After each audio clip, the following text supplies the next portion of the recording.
Hi, Chris Montero here at EMS Today 2015, and we're here talking with Dr. Ryan Garrett, and we're going to talk about some interesting things that are coming out in trauma care, and I think you'll find it very fascinating. Doc, how you been? Very well, very well. Thank you for having me. This is Good. a pleasure. Right on. So, first off, tell us a little bit about yourself. Great. So I started out in EMS as a volunteer EMT in upstate New York. I've worked in a variety of different jobs and positions. I've done search and rescue, now currently at the University of Cincinnati, where I'm an attending emergency medicine physician, but also a fellow in EMS medicine. So doing a year of focused training on EMS medical direction and all things EMS. And I'm involved in a variety of different fire departments, fly on our helicopter as well. So as much EMS as I can get. That's very cool. So you're like an EMS junkie. Really? Yeah. It's a profession, that's for sure. Right on. So tell us a little bit about TXA, and really how that's going to change what we do in trauma care. Great. So TXA is an old medication. It's actually been around since 1980s. It was FDA approved, actually first for use in cardiac surgery, as well as management of prolonged menstrual bleeding in women.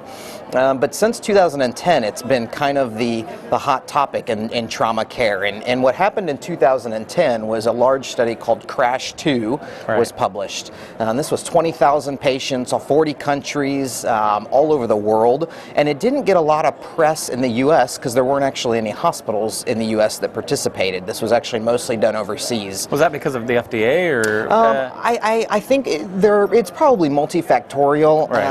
FDA could be a part of it. I think that sometimes you tend to, when you're designing a big multi-center trial, you tend to work with the hospitals and the medical establishments that you already have, relationships with, and that facilitates things. So, and out of that trial, what we learned was that TXA given within 3 hours to trauma patients, based on abnormal vital signs, is improving all-cause mortality. A second trial came out a little bit after that in the British military called the MATTERS trial, and these were very injured patients in combat zones.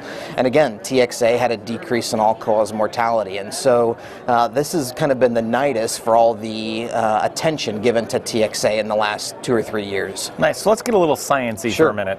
Where does TXA, is it a binding agent or is it actually, does it not bind? I mean, which way does it go? Yeah, so TXA is what we call an anti-fibrinolytic. So anti means stop, fibrin means clot essentially, and lytic means breakdown. So what TXA does is it stops your body from breaking down clot. So when you're severely injured, your body wants to make clot to stop bleeding, but also at the same time, it will break down clot, and that's not good if you're continuing to bleed. Right. And so TXA stops that clot breakdown and thus stops bleeding. Now, there is also some evidence coming out that TXA actually may also help in other ways, help trauma patients in other ways, such as decreasing the inflammation and kind of the systemic response to injury that we know the body has. And so, very exciting. It's not a clot buster. That's one of the big kind of misnomers and kind of misconceptions of TXA.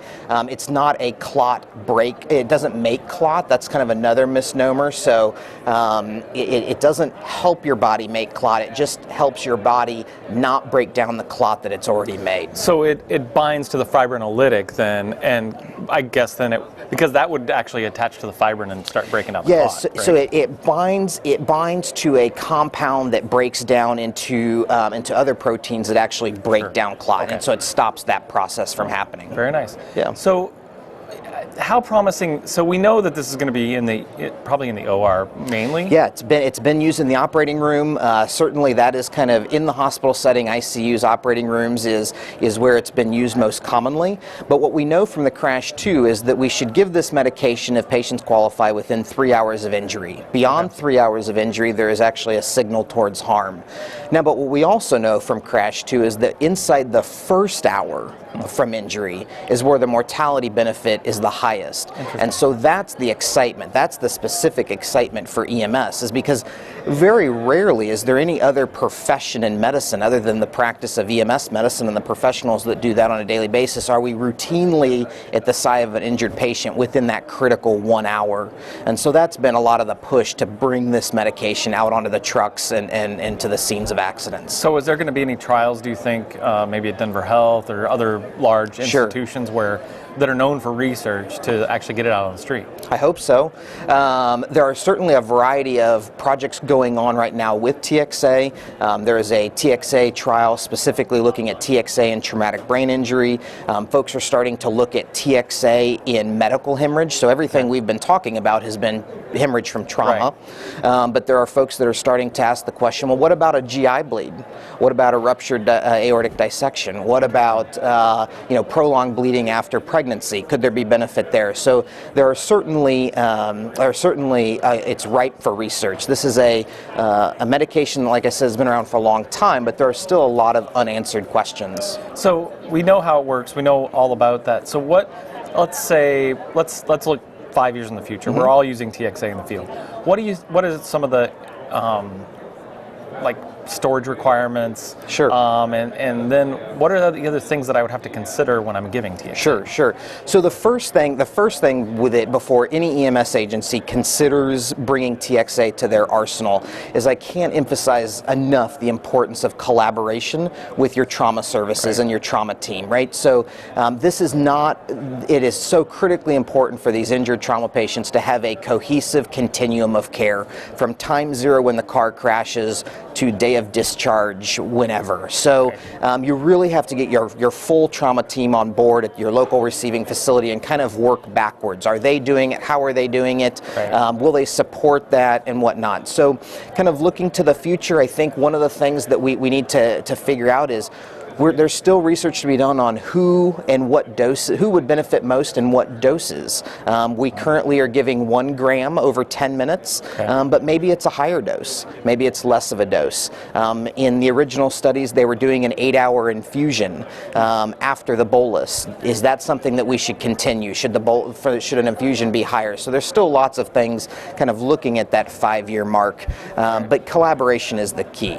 Certainly the key. And I guess for me personally, I think when we been a paramedic a long time, I get this, and for me, when we start looking at, okay, now we're removing backboards, and I hear oftentimes people going, oh my God, you're taking away everything I can do. But now we know that we're actually going to start doing medicine, which I think is way better than we could have ever thought in the 60s, 70s, 80s that we could have been doing. So I really appreciate that. So do you think you're going to be doing any research in Cincinnati on it? So we are part of one of the sites that is actually going to be looking at TXA in traumatic brain injury. Oh, wow. Okay, very and so cool. Okay. that will be, we already have TXA on our helicopters for hemorrhagic shock and have had that for about a little over a year. We just operationalized TXA for our ground-based units that follow Southwest Ohio protocols. So that's 90 fire departments or so all over the region that are now, if their medical director and their agency chooses, have a protocol for TXA. And then specifically with research, we're part of the study that's going to be looking specifically at what does TXA do for the isolated head injury, because that's a big question. That's a question unknown. Very cool. Well, Doc, thank you so much. Yeah, absolutely. Thank you. And thanks for joining us in the Physio Control podcast studio. I really appreciate it. Very good. Thank you. Well, I'm Chris Montero here at EMS Today 2015. And join us for more episodes at JEMS.com, EMSToday.com, and of course on the ProMed Network. I'm Chris Montero.